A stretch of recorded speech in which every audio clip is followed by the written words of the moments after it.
have now some slides on facilitation, what a facilitator does and why it's important. Would you like me? I think it could be helpful because in a way, if we are here all together, sooner or later we'll be asked to facilitate groups, to help groups walk ahead together. I mean, even in the Synod, we were like 400, a bit more than 400. But we had I was facilitator, and each group, the groups were made of 11 persons plus a facilitator.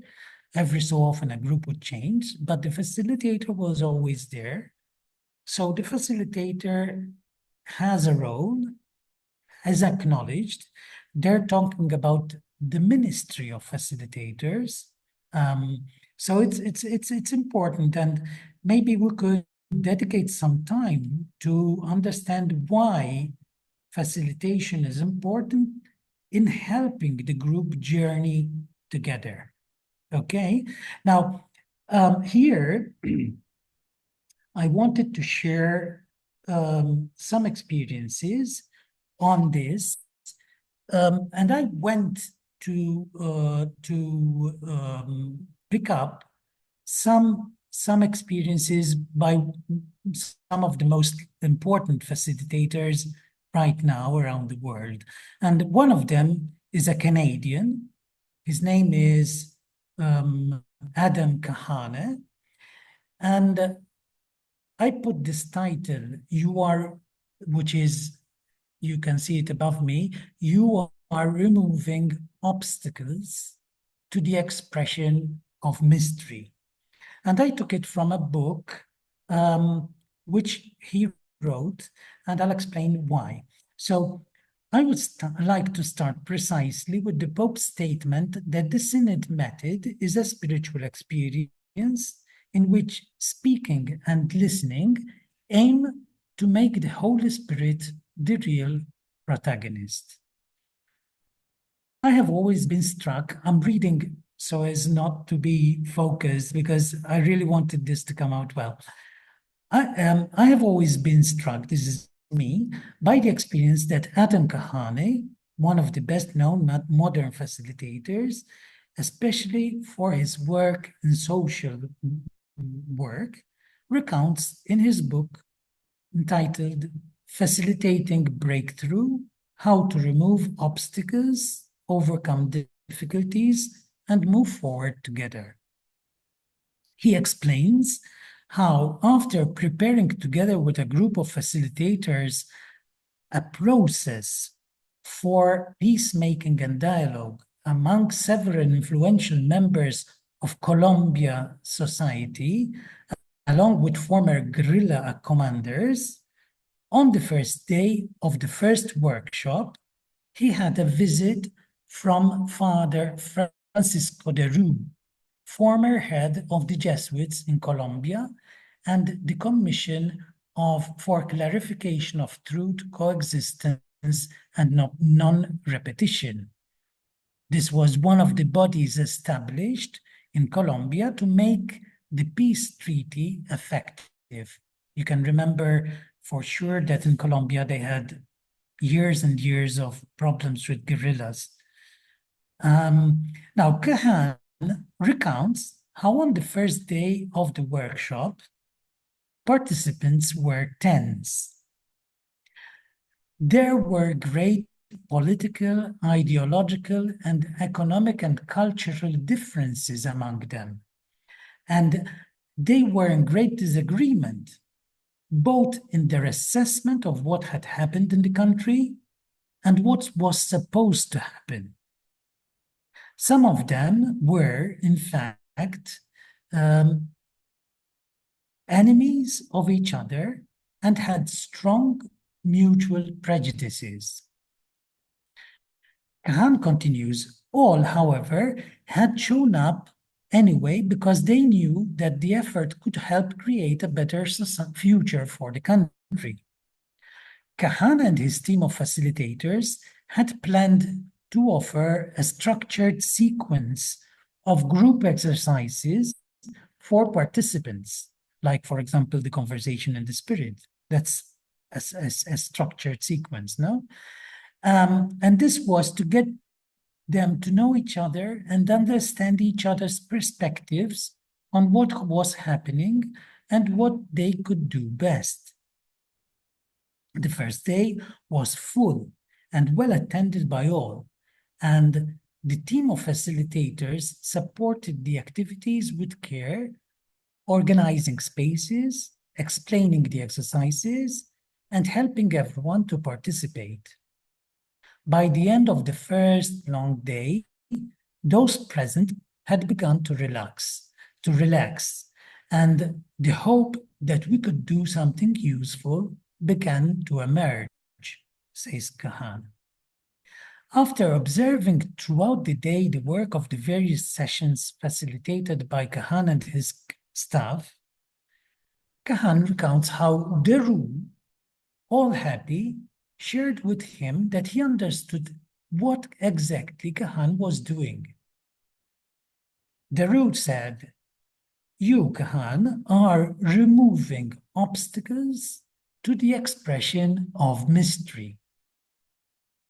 To Kahan's question, full of surprise and request for clarification, Deru explained, "Everything is a manifestation of this mystery, but you cannot predict it, provoke it, or program it. It just emerges. Our main problem," says Kahan, "is that we hinder this manifestation, particularly when our fears drive us to close in on ourselves. I've realized," says Kahan, "that most of the people I work with already want to collaborate or think they need to, despite or just motivated by their differences. When they finally succeed, they are overjoyed. So the essence of what I now call transformative facilitation is not to invent a way to make people work together, but to help them remove the obstacles that prevent them from doing so.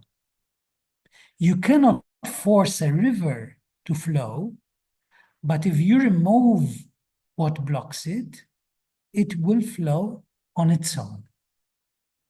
This is something which was really powerful for me, and I wanted to share, which introduces us to what facilitation really is. So, in a nutshell, we're saying that the experience as recounted by Kahan reminds us of two things that relate to what the Pope says about the spiritual experience of the Synod method. That when we remove obstacles among ourselves or in our group, we can experience the manifestation of the mystery.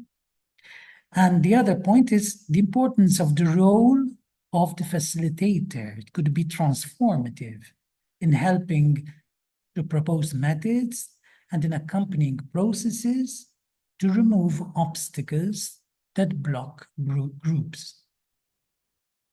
So, going ahead in what facilitators do, I have listed at least 3 main roles of a facilitator. So, how does a facilitator respond to the need we all have to participate? One could describe some main roles of the facilitator as these 3. So there's the aspect of the architect. So a facilitator listens deeply to what are the needs, the goals, the purpose of the group, and to their desire to participate, and designs suitable processes to get there.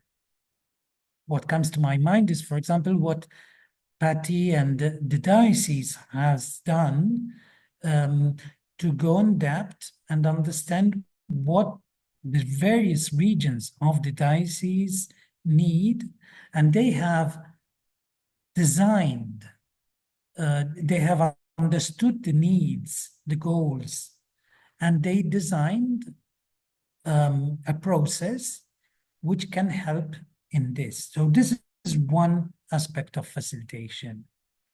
Then there is a concrete aspect, which is co-piloting the group. So a facilitator welcomes them, explains the methodology, travels with them, helping to change course when necessary, according to what the group is experiencing. I always remember the third round, which is an open round in the conversation in the spirit.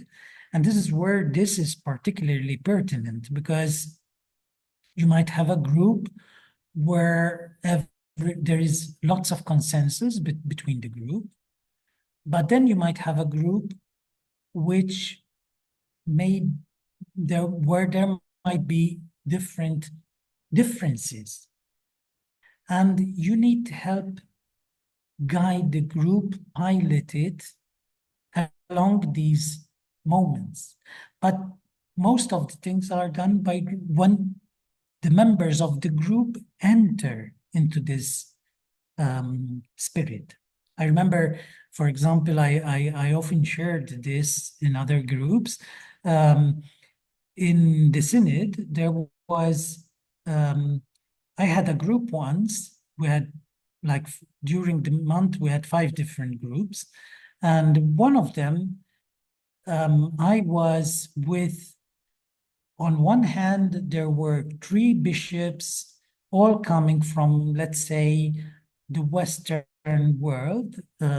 So very clear, methodological, English speaking. One of them had been a teacher before, so very organized and efficient.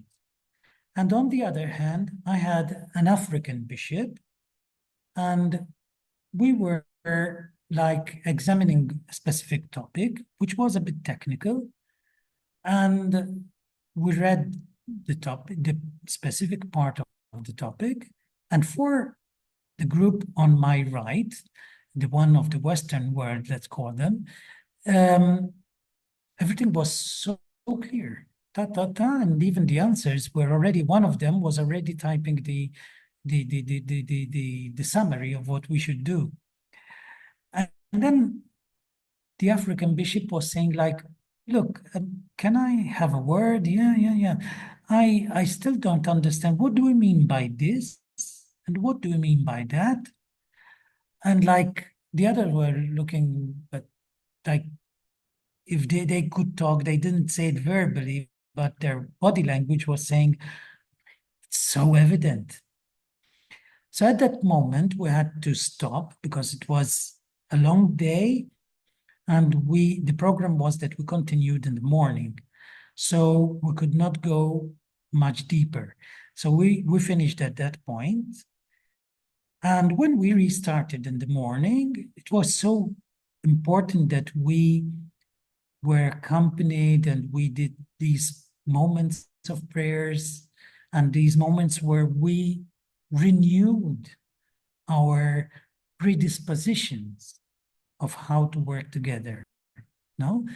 And when we started in the morning, already the Western, let's say, bishops were already moving ahead, like as if nothing had happened in the evening, and they were already starting a new topic. But one of them raised his hand, and I said, wait, I think we need to stop, because yesterday there was this question, and I think we have to explain what it is, and we have to do it together. And this was like, wow. For me, it was really strong because we had, how do you say, the group had interiorized the spirit, and they were making space for those who were different, and they were slowing the tempo because it was important to do that so that they could walk all together. For me, this was a very strong experience. So co-pilot, come back to the roles, co-pilot, and then the last role, which is linked to what I'm saying as well, accompanies, the facilitator accompanies and helps the group in the process, in journeying unexplored territories, in difficult moments, and in doubts and in disagreements or discouragements, giving confidence to the group and its ability to face difficulties and make good decisions. It's important to keep in mind that the facilitator is not part of the group.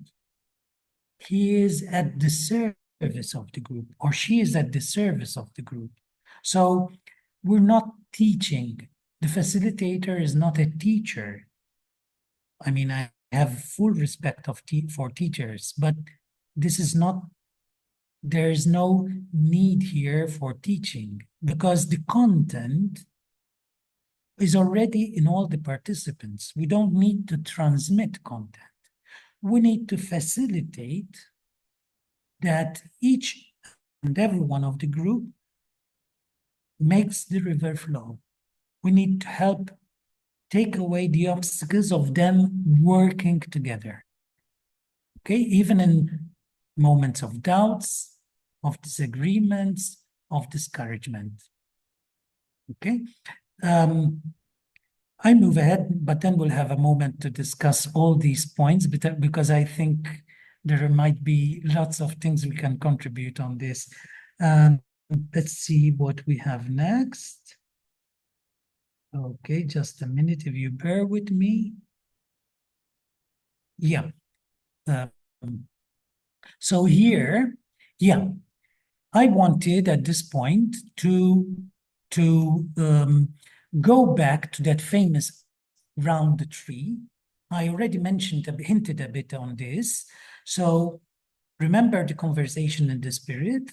So we have the first round where after I have gone deep inside me, each participant prepares what he or she thinks the Holy Spirit is telling him and shares it with the others and listens to what the others are saying. That's the first round.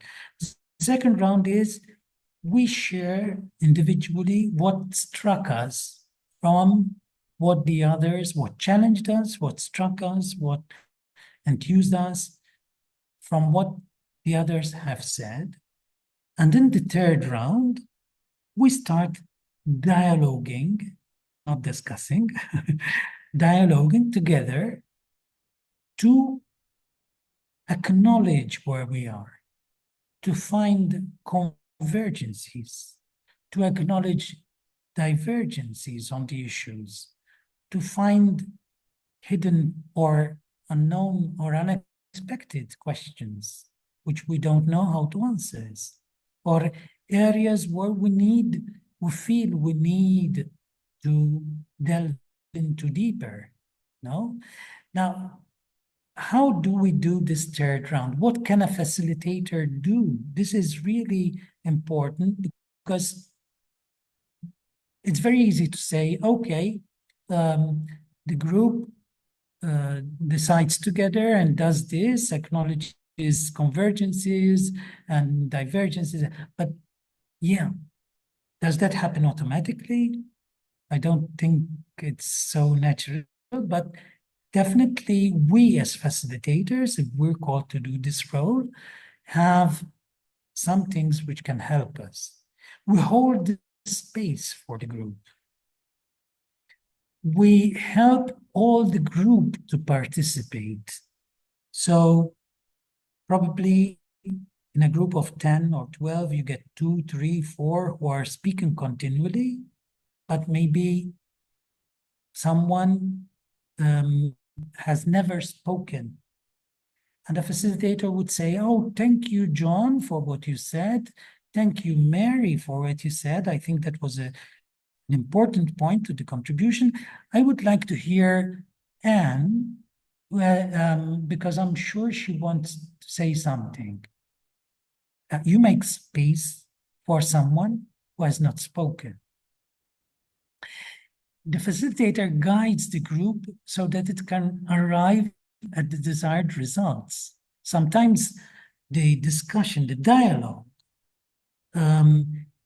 starts going in a certain direction, but without keeping in mind that what we together wanted to discern was another topic.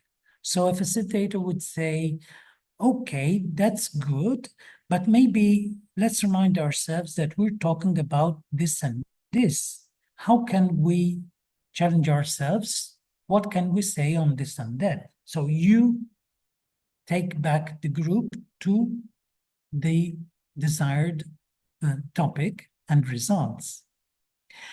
You recognize and manage group dynamics. I was saying before, the group of Western bishops, the African.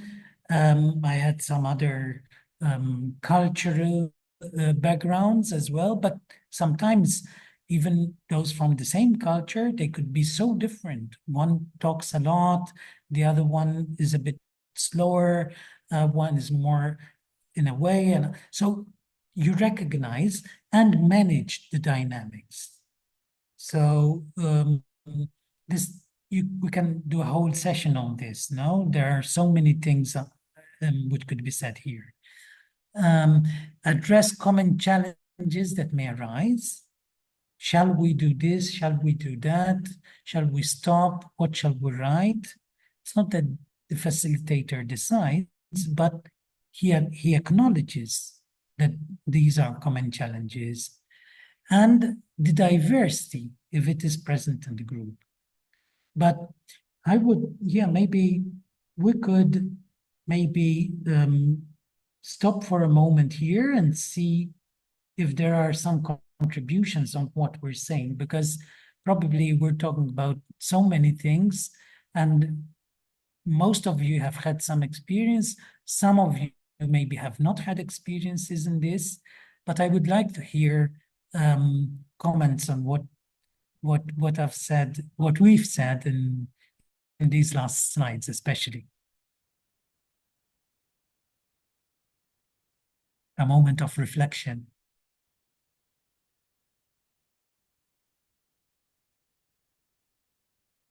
Okay, at least two people. Yvonne, my friend Yvonne. Hi, Yvonne. Nice to see you. Hello, Andrew. So lovely to be here and to listen to all your wisdom and learn from your insights once again. As you were talking about the role of the facilitator and removing obstacles to the expression of mystery, I could not help but think that there truly is a learning curve when we are facilitating using the methodology of conversation in the spirit, because the silence, the constraint, almost having to restrain oneself from just speaking all the time and allowing the others to speak, listening to what is said as well as to what is not said. These are things that don't come as naturally to us. And in other contexts, we show who we are or what we know by speaking and speaking, by grabbing the limelight, not by listening as much. But because there is this protocol, almost this rhythm of allowing space for each one to speak when it is in the conversation in the spirit, it is a new discipline. And I think one of the main roles of the facilitator, as you've talked about here, is to help hold that discipline in a way in the group, to remind them of the movement, the rhythm that involves encountering each other, but also listening to each other and discerning together. So, because a lot of these things don't come as naturally to us in other contexts, then the facilitator has that wonderful role as well to look at how that discipline can be used to help the group navigate to the ends in mind for that particular experience of conversation in the spirit. Beautiful, beautiful. Thank you, Yvonne. That's really nice. Great. Anne. Oh, hi, Andrew. Hi. I'm just thinking of our context in my parish school. There's a lot of young corporates who, like Michael said, they're very keen to get their point across and they're very good at it. And, you know, I'm just wondering how you choose facilitators and what happens if someone volunteers to be a facilitator who you know probably won't have the right stuff, the characteristics to make a good facilitator. Are you suggesting we just trust the work of the Holy Spirit to do that, or I'm just really interested because a lot of these people may not even believe in the power of the Holy Spirit. You know what I mean? And we're asking them to be involved in a synodal process, and they may not even be able to take that first leap of faith, which goes back to Patricia's first question, I think, about how do we engage those kind of on the periphery. So sorry, lots of questions. No, that's beautiful. No, thanks. Maybe I could, if Andrew gives me a moment, I could already say something, because this is so important. I am professionally part of a big organization which groups together professional facilitators. It's called the IAF, the International Association of Facilitators. It's a lay association of facilitators worldwide, and most of them have no, how would you say, formal. They don't speak about a spiritual experience, even though professionally we all acknowledge that there is something which we cannot explain. So what I'm trying to get at is you don't have to be particularly religious to be a facilitator. But that doesn't mean that you don't have to be prepared and you don't have to understand what the road is. So as I was saying, for example, the analogy with teaching is very effective most times because a teacher has content and then designs methods to transmit the content. The facilitator, even if he knows the content, consciously puts it aside because he or she aims at, rather, I would say, believes in the power of the group, and the group has the content. So the function of the facilitator is not to transmit content, but to help take away all the obstacles which are blocking the common understanding of the content by the group. So what you have is 10, 12, 20 people in a group, 5, 6, 7, anyway, any group number, all know a bit of the content, but they are individuals. Now, in a group, even a lay facilitator can understand that. When we work together, the sum of what comes out is much bigger than the addition of the persons in that group. It's something bigger. In Germany, they call it Gestalt or Gestalt. So it's like, for example, a jigsaw puzzle. when you put together the jigsaw, it's not just 1,000 pieces put together. It gives you much more. It gives you a picture. It gives you a frame. So the result is more than the sum of the pieces.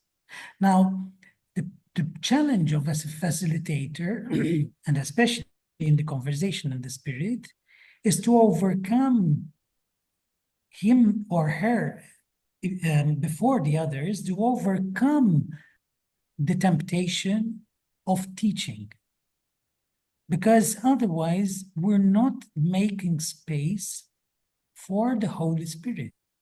It's just a matter of us and of the most knowledgeable showing the others what to do. But this is completely different from creating a space where there is the manifestation of something which is unforeseen, the Holy Spirit. You can't put the Holy Spirit in a box. You cannot say, okay, we do this conversation and I know this will be the result, and because otherwise you don't need the conversation in the Spirit. It's conversation in the Spirit. Before last year, this methodology used to be known as spiritual conversations. But they changed the name. And it seems silly, but it's profound, because it's not just spiritually talking together, but we remain the same. No? It's conversing, dialoguing, but even making space for the Spirit, for the unforeseen, for the unpredictable. So evidently, the facilitator is not the unpredictable. He or she doesn't know, but they know, and this is the big function of the facilitator. They need to hold the space. They need to understand the human interactions, what is being said verbally or not verbally, as Yvonne was saying before.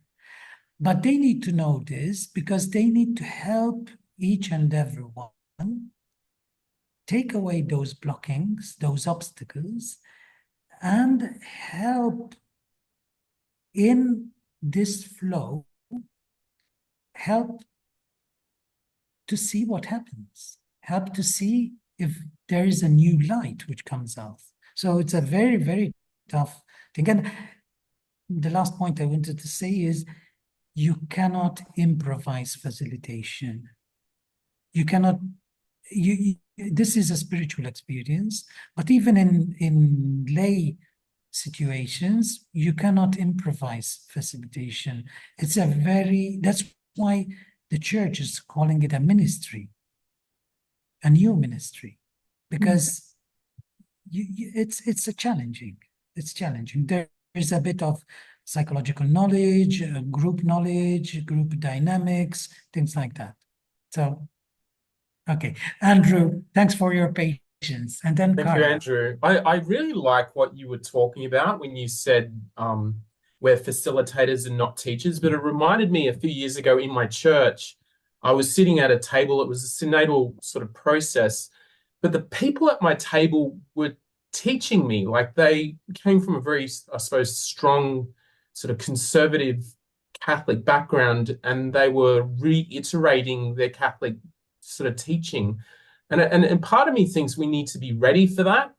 But also, I'm now in a school context, and I realize when the conversation begins, there are students and teachers who think that what they have to offer is not important, and that as facilitators, our role is to sort of animate and include them and try and find ways to show them that what they have is of value. And that's part of the conversation. Yeah. It's a process. We said in the beginning, we learn by experience. But I think what we said so many things today, hearing each other, vulnerable learning, vulnerable listening, appreciating that in each and every one next to me, there is a possibility of entering in relation with God, to do a spiritual experience. Now, this is strong. So it's not me teaching the other. It's me creating and helping the group to understand its potential, to understand that the more they learn to listen to each other, the more the experience of God emerges, the more it's visible, and the more light there is in each and every one to understand how to face the journey, to understand what needs to be done. But that is the part of the unforeseen. You cannot program it. It's the group's knowledge. But in our Christian frame of mind, we call it the action of the Holy Spirit. So, but it's not that we command the Holy Spirit to do this. We try to create the right conditions. If we really respect each other, love each other, make space for the difference in the other, and try to understand reciprocally why I'm seeing this as black and you're seeing it as white. To make the effort to go in the shoes of the other. Maybe even if you don't want to agree, because you don't feel you want to agree, but at least understand why the other is thinking it's black and I'm seeing it so evidently as white. And this is a learning exercise. The more we enter in this frame of mind, in this learning frame of mind, the more space we give to God to act amongst us, to be more visible amongst us. This is the whole thing which is beneath the conversation in the Spirit. And this is why, one of the reasons why there is a synod on synodality. It's like the Pope saying, listen, my dear church, it's no more the time that from high above, all the others do what those from high above are telling us. Those who are high above have a very important role, but it's not the only role. There is another dimension where God is present in the people of God. Both are so important. One cannot be without the other. But we need to learn co-responsibility. It's not like me coming in a group and showing everyone what needs to be done. We're walking together. We're finding out together what needs to be done. So that's the word synod, synodality. It's walking together. And maybe sometimes we need to go slower because some of us are weaker and they're lost their breath. And then the next moment we're okay and we can go a bit faster. And then we have to change direction. But this is our life. This is the journey we are called to do as a church. And we're learning. So I don't know if I answered what you were asking, Andrew. I think so. I think, well, yeah, as we walk, we'll discover the ways that the Spirit calls us to be present to each other. Yeah, exactly. Yeah, we have always to keep this in mind. We're not resolving problems. We might resolve them, but that's not the point. We're learning how to be able to resolve problems with the help of all the others. How are we on time? Patty or Gemma? It's currently 4:18, Andrew. Okay, we still got some minutes, or we're above Yes, time? yes. We did say 5 o'clock, but I know that we're close to the finish, aren't we? So Couple of maybe, slides. Yeah. maybe I could end with the last slide, which in a way, I wasn't sure if I was going to do it or not, but in a way it says in lay terms what we're saying in spiritual terms. But I think it could be helpful. So the last slide, oops, wait a second.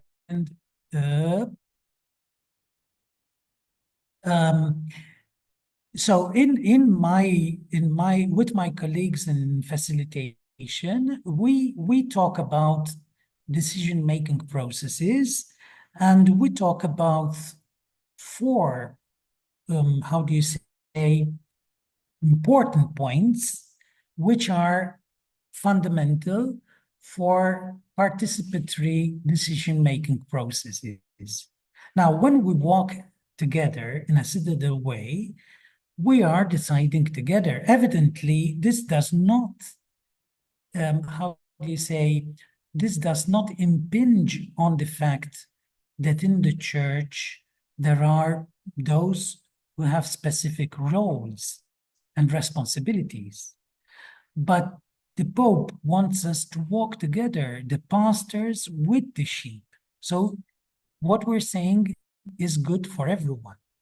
Okay, and we talk about these four, and I just wanted very briefly to say a brief comment on each one of these four, and we can end with this.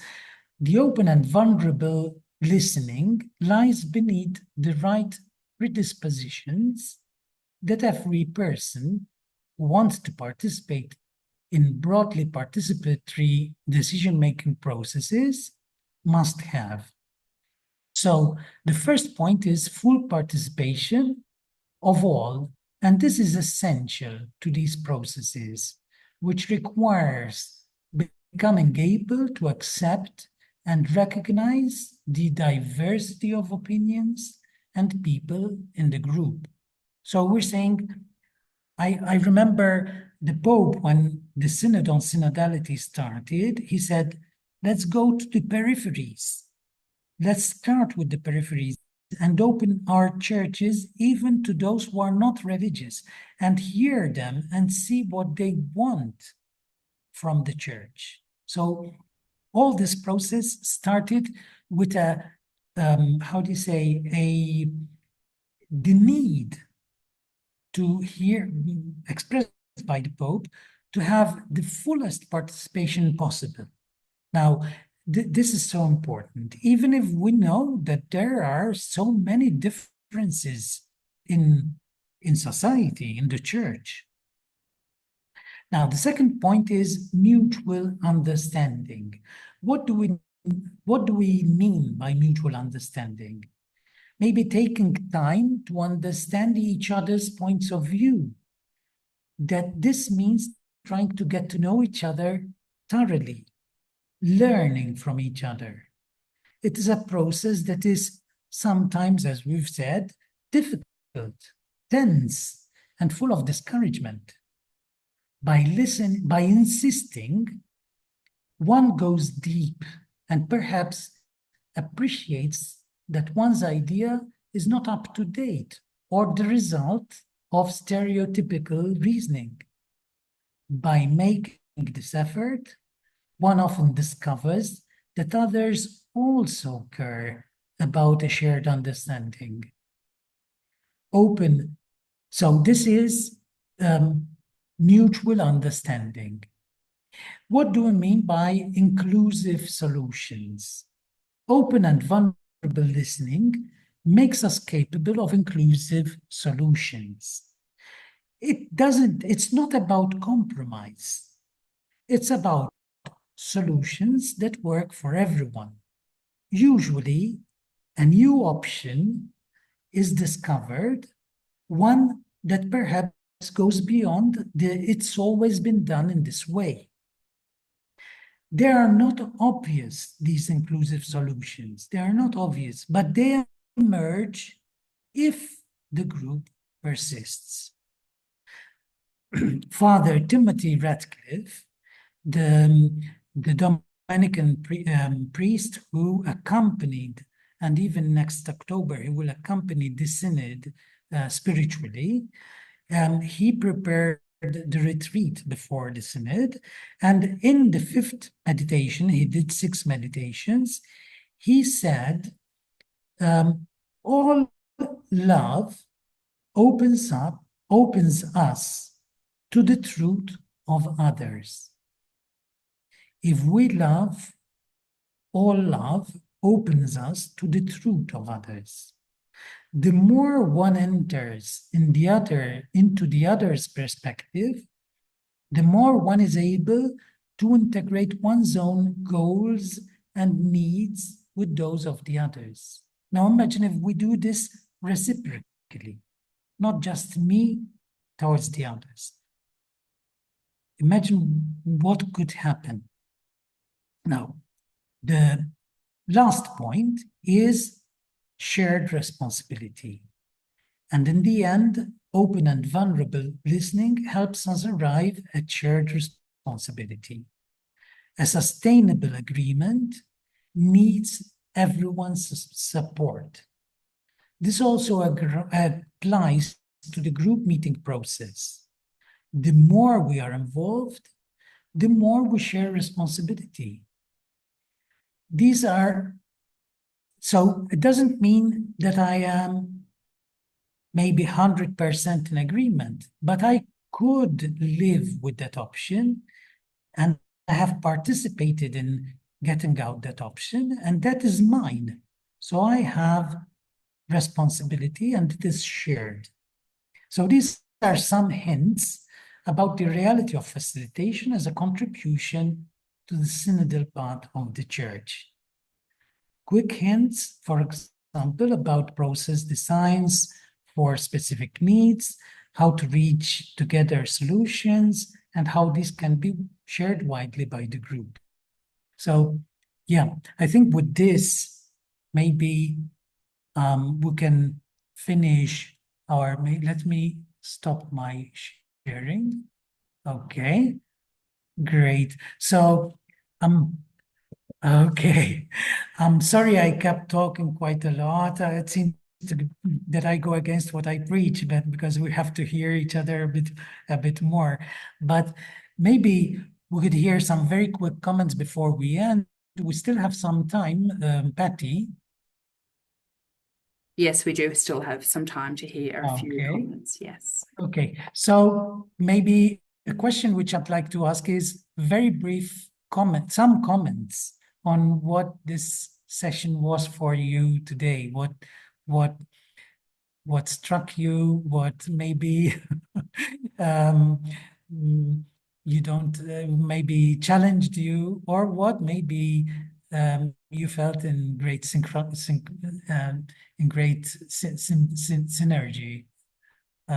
Would like to start saying something these last few minutes? I'm not sure if we answered all the initial questions which there were, so it's work in progress.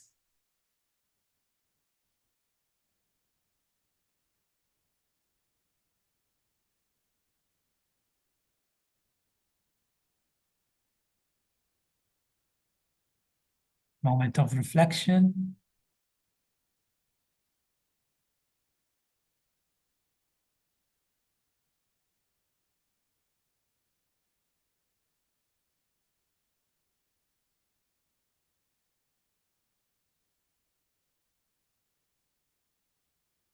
Okay, so Carla and then Rai. Thank you very much, Andrew. That was just amazing. It's really opened my eyes and heart and informed my mind very much. So I'm quite new to this, but I just want to get this off my chest. I was a little bit a little red flag waved in my head when you were talking in response to the woman who was doing this with school children, and she was wondering whether they were prepared for it or able to do it. And then you sort of spoke a little bit about how lay people use it. And I suppose I was sort of thinking that this was a method that could become very secular. And I was starting to think, hang on, where's the Holy Spirit and the necessity to be predisposed, have that interior predisposition first? And that got me thinking. I think, oh my goodness, I'm also got a teacher background. Introducing it to children might just be too complicated, too difficult, too much meat to expect that. And it just, anyway, that's enough. That was, I think you get the gist of where I'm coming from. Yeah. You raised some very important points, Carla, and I thank you. Actually, it's so interesting because the history of this methodology is very particular, because, I mean, actually, the roots are in the first experiences of the first church. So, because if you read the Acts of the Apostles, the community journeyed together. There was communion, even though there were roles, the apostles and then the others, but you could not think of a community which was not a family. They were one. They said, we are all together. No, they acted as one family. Then they got dispersed over the centuries. Now, the fact is, in 1974, a methodology was born, which is quite common today. Actually, it's quite known. It's called the Conversation Cafe by, what was her name? Oops, I can't remember. Someone in the United States. And it's very similar to this methodology. Very, very similar. 3 rounds, etc. But even though it was a lay methodology when it was born, in the lay methodology, they understood that when a group works together, if they are predisposed to hear each other, there is always something which they could not explain. A new insight which comes about, which you cannot foresee. So already, even though it was a lay, but it was a lay methodology, but it was born in a humus of persons working in the evangelical churches, and so there were hints of roots coming from the gospel. In fact, in the Instrumentum Laboris, the preparatory document of last year, there is, towards the end, a special thanks to the evangelical churches for having, how do you say, helped all the worldwide church with sharing their experience in participatory group processes, because they had lots of experience. And this Conversation Cafe, in a way, was born from that humus. Now, the point about, so what I'm saying, this first bit is to say that even the lay people understand that there is a dynamic which they do not know how to explain fully. But they understand that if a group of persons with the right predispositions of hearing each other, respecting each other, respecting different opinions, working together, putting aside personal ideas to make space for the common shared reality, there is something that they cannot explain, but which happens, which might happen. The Jesuits who formalized the conversation in the spirit because they understood that this methodology was very much in sync with what Saint Ignatius had been preaching all these centuries about discernment, personal discernment. They found this methodology extremely useful as a group methodology which helps discern. But the fundamental thing is you need the right predispositions, even here, especially here, because otherwise it doesn't work. And the right predispositions is what we're saying.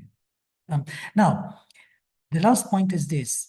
You apply conversation in the spirit to a class, to students, to young students. Is that possible or is it not? What about the teaching function? Now, the conversation in the spirit is not particularly, how do you say, it doesn't exclude certain ages. It can be practiced by every age, but you have to adapt it to that age. And you have to understand that it's a method and it helps the group to work together with the Holy Spirit. Now, evidently, if you're working with 10-year-old children, they can do that, but you have to adapt it in a way that they understand what they're doing.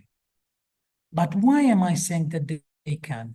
Because each and every one of us has the Holy Trinity. We are created as an image of God. And that is always true from the day we are conceived to the day we die. Now, the point is we have to understand the language. So if 10-year-olds, we want them to work together so that together they understand we have to understand how to say it in their language. So it's a bigger challenge. I don't know if you get what I mean. But I wasn't actually thinking of this because usually we apply the conversation in the spirit to older age brackets, but it can be done. I've worked for many years with children, and it's a fantastic experience. But you need to understand the language. I know a bit about languages because I speak a bit, some languages. So if you don't know a language, you cannot communicate. It's the same with children. Don't know how to communicate with them, it's better not to try. Okay, Carla. Ray. Yep. Thank you. Thank you, Andrew. I won't take too long. And we've already discussed, and you spent a lot of time on listening. And we know there's a lot of things involved, especially dynamics, facilitation. If you get a bad facilitator, your group could spend a lot of time, just attacking each other or going over and over same things without coming to any resolution. But let's just say, I'm coming back to a question that was asked at the beginning. Let's just say that all the conversations have happened. And you might understand that here in Australia, especially Broken Bay, we've been listening since 2018, 2019.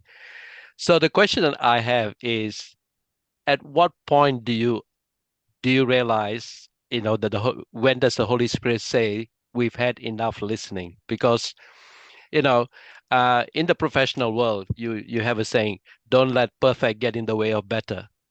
We always try to wait for the perfect solution when there are so many other better solutions on the table. So how do we understand when is it time that the Spirit is telling us to stop listening and to be able to go on to the part of implementation, the part of actions?